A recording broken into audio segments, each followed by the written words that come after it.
दोस्तों नमस्कार। भारत जोड़ो यात्रा के मंच पर आपका स्वागत है। दोस्तों, अब यह एक पद यात्रा न होकर भारत जोड़ो यात्रा मंच बन गया है। मैं इसे मंच इसलिए कह रहा हूँ क्योंकि यह हमारे लोकतंत्र को स्वस्थ करने का काम कर रहा है। दोस्तों, मेरे नज़रिए में मंच वह स्थान होता है जहाँ कोई अपनी बात रखता है, अपनी बात कहता है और अपार जन समूह उस मंच में हो रही बातों का या तो समर्थन करता है या विरोध करता है।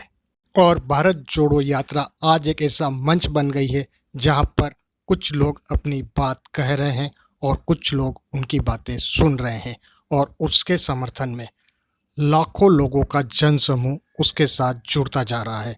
इस मंच से गरीब भी अपनी आवाज़ उठा रहा है और अमीर भी अपनी आवाज़ उठा रहा है। यहाँ आपसे एक बात मैं स्पष्ट कर देता हूँ, अमीर और गरीब का अर्थ धन संबंधी नहीं है।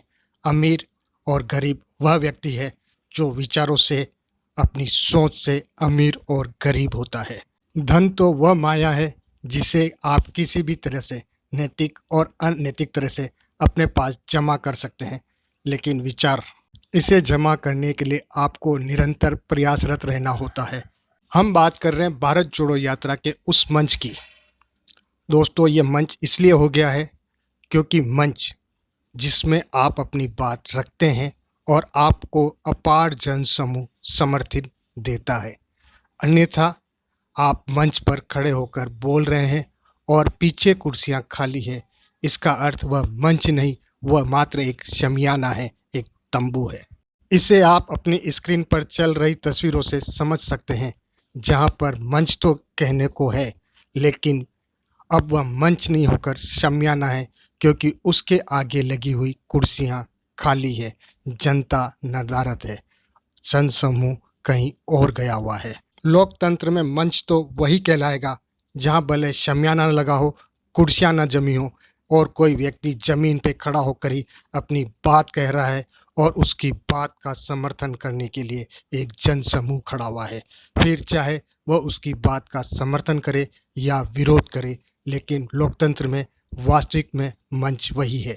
इसी वजह से मैंने इस भारत जोड़ो यात्रा को एक मंच कहा है, क्योंकि हम देख रहे हैं राहुल गांधी सड़क पर पैदल चल रहे हैं और उनके साथ अपार जन समूह उनके साथ चल रहा है और पद यात्रा करते हुए ही अपार जन समूह अपनी बात राहुल गांधी तक पहुंचा रहा है और राहुल गांधी अपनी बात इस अपार जन समूह के माध्यम से पूरे देश में पहुंचा रहे हैं।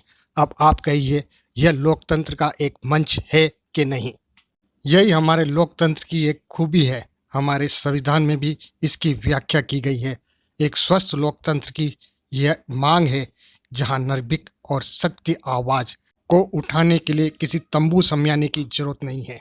सड़क पे खड़ा हुआ आदमी भी अपना सच निर्भीक आवाज में उठा सकता है और जब उसके सच को जन समर्थन मिलने लगता है तो वही स्थान एक मंच बन जाता है। वही बात हम इस पद यात्रा में देख रहे हैं। भारत जोड़ो यात्रा अपनी स्वस्थ परंपराओं को, लोकतंत्र की परंपराओं को आगे बढ़ाने का कार्य कर रही है।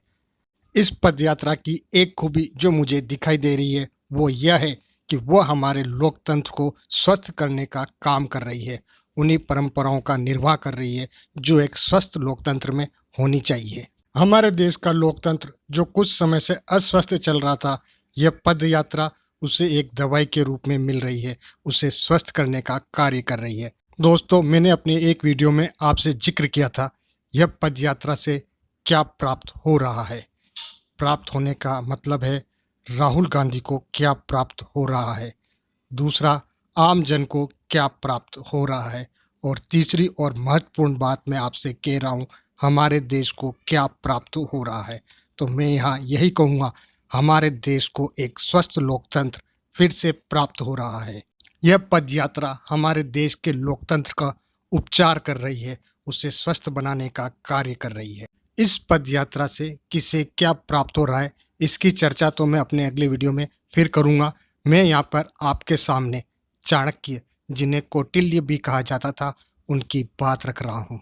कौटिल्य ने कहा था, वह व्यक्ति कभी राष्ट्र का निर्माण और राष्ट्र की रक्षा नहीं कर सकता जिसे मृत्यु का भय सताता है। कौटिल्य के अनुसार किसी भी राष्ट्र का निर्माण और उसकी रक्षा वही व्यक्ति कर सकता है जिससे मृत्यु का भय नहीं, जो निर्भीक होकर राष्ट्र निर्माण और राष्ट्र की रक्षा में लगा है, जो अभय है, सत्य है, शिव है, सुंदर है, बिल्कुल सत्यम शिवम सुंदरम की तरह। निर्भीक बनिए, यही मैसेज इस पदयात्रा में छुपा हुआ है और राहुल गांधी ने भी एक भाषण के दौरान यह बात आपसे कही थी। डरो मत। अगर आप किसी से नफरत नहीं करेंगे तो आपको डरने की जरूरत नहीं। आप सभी दोस्तों को राम राम सा।